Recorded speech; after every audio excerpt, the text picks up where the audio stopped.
Hey everybody, welcome back to Rusty Wrench Restoration. This is our 11th episode in the retro restoration series that comes out every Wednesday. And this one's going to be on a red Farmall Cub, probably one of the most essential American farm tractors, easily recognizable by everybody, and they made hundreds of thousands of these things, so they're everywhere. To me, probably one of the best tractors ever made. If I had to pick one, even though being a John Deere guy, I think the Farmall Cub would probably be it. They're small, they're easy to store, they're easy to load and transport around, super easy to work on, parts are cheap, you can get pretty much anything for them. They come with multitudes of attachments, anything from mid-mount sickle bar, rear sickle bar, front plow, mid-mount plow, turning plows, cultivators. I mean, the list goes on and on. You name it. They even had a loader for it. So anyway, hopefully you enjoy this retro restoration. You can see that when I got this tractor, I was more into just actually wanting to use it for a while before I restored it. This was kind of towards the beginning of my tractor restoration time, so got a lot of good use out of it and gave it a nice coat of shiny paint and sent it on to an amazing collection, which you'll see at the end of the video. So this is the first Farmall tractor I ever had. If you look in the background there, you can see a restored orange Power King tractor. I think it was a 1416, so a 14 horse with a 16-inch wheels, or 1424, I think it was 1424. Anyway, that was the first tractor I ever got. I used to ride and restore ATVs, and I saw this Power King sitting on the side of the road one day, and I just had to have it, and I thought it was just the coolest thing. And anyway, restored that, and that ended up getting traded for the Ford 9N, which I talked about in that retro resto. But anyway, going down a rabbit hole, this is the first Cub tractor that I ever got, Farmall Cub, and I got it also from my buddy Duck. Just got it to have some fun with and eventually restore. So this is me thinking I'm King Farmall here. I got my IH hat on. This is before I did the big John Deere shift. Anyway, we had a lot of fun with this tractor. It's my kids. I had it hooked up to a trailer. We do little neighborhood rides to go through and have some fun, look at Christmas lights and everything.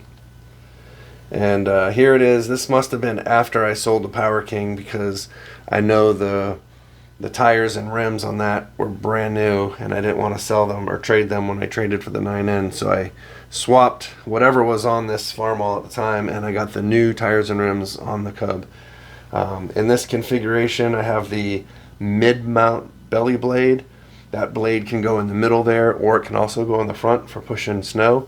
The amazing thing about this tractor in this configuration is that blade actually has down pressure, so you can actually go negative earth here and actually dig down and move dirt, and it worked amazing. I think I might have some pictures. We used it in my backyard when we put in our patio, but pretty cool tractor. I love it with that blade. You can see the 9N there in the background.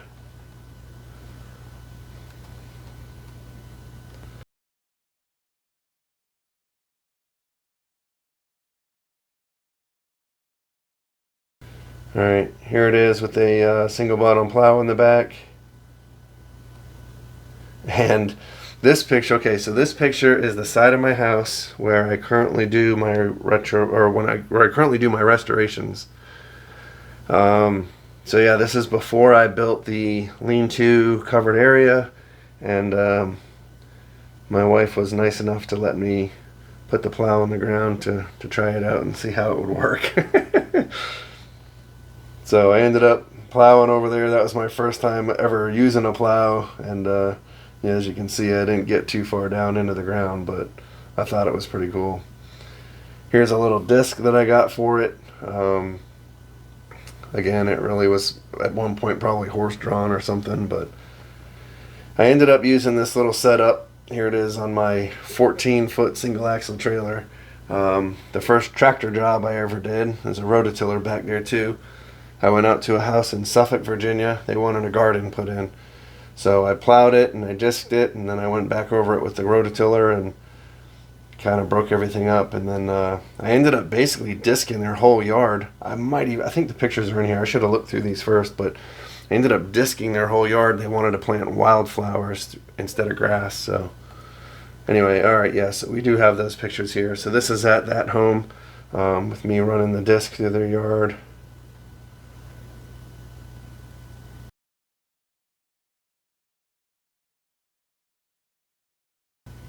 And here it is with the belly blade with my son in the backyard.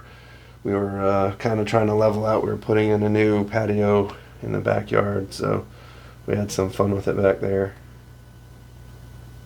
The best setup, like I need to get another Cub and get this mid-mount blade because it's perfect for doing driveways or just leveling dirt. Just an amazing tool. So yeah, here it is in the backyard where my cement patio is. And then you can look on the right hand side of this picture and see down straight out to the front. It's before I had my fence up and before I did my little lean-to area where I do my restorations now. Alright, so here's where we're starting to strip it down to, I guess, restore it. Getting her down to the bare frame.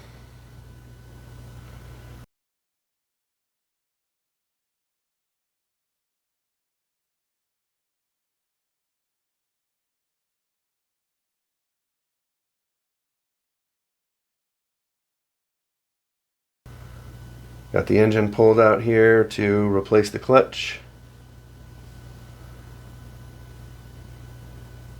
Pulled the final drives off, replacing all the seals. All kinds of gunk and stuff living in there.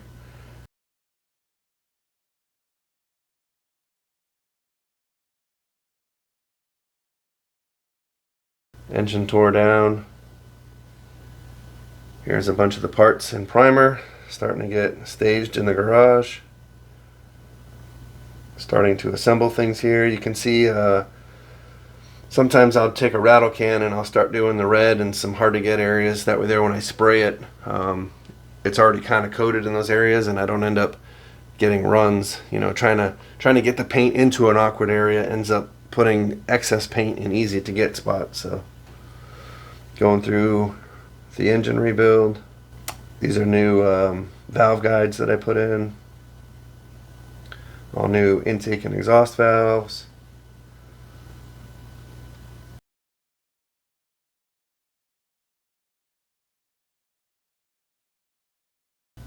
New clutch. Engine and primer getting ready to get put in. Engine put in. Rattle can red.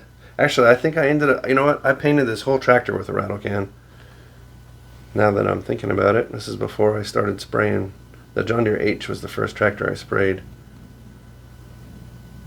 Alright, here it is in the garage. Next to the H. Here's everything sprayed. Yep, this is 100% rattle can spray job. Not too bad looking at the tank, honestly.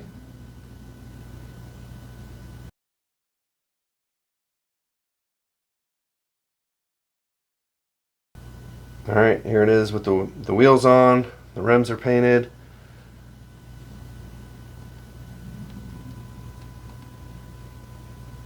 Black radiator.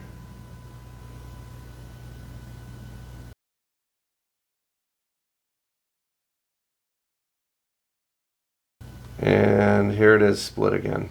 So, quick story with this. I actually had the whole tractor finished.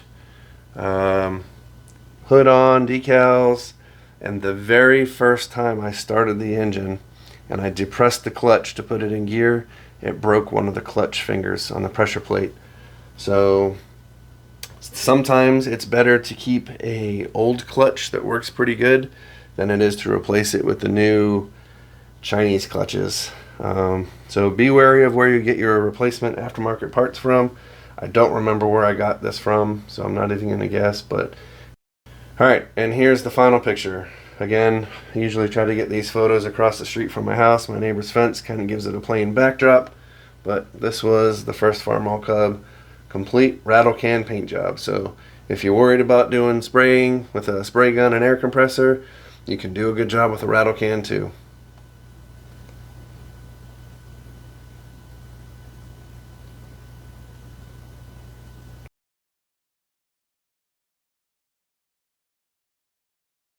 Here's a picture of it in the garage. H is in the background, and there's a Farmall A next to it. So this is a nice little comparison picture to see the size difference between a Cub and the next size up, which is the A. Pretty cool little tractor. It's very similar. Here's my wife. This is the day that I'm selling this one to my buddy Myron. This is the first time I sold something to Myron, and got to see his Farmall collection. And just a video of my wife trying it out. All loaded up.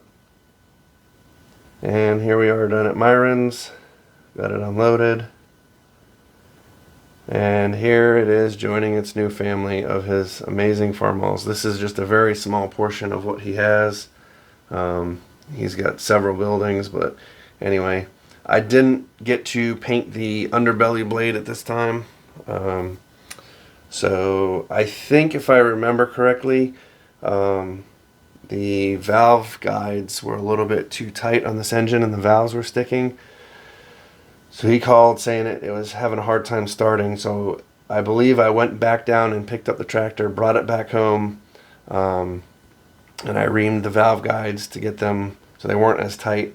So I pulled the valve train back apart, new head gasket again, and while I had it, I repainted the plow, or painted the plow so that it was matching, and then brought it back down to him. So anyway, that's the story of my first Farmall Cub. I think I did one or two more after that.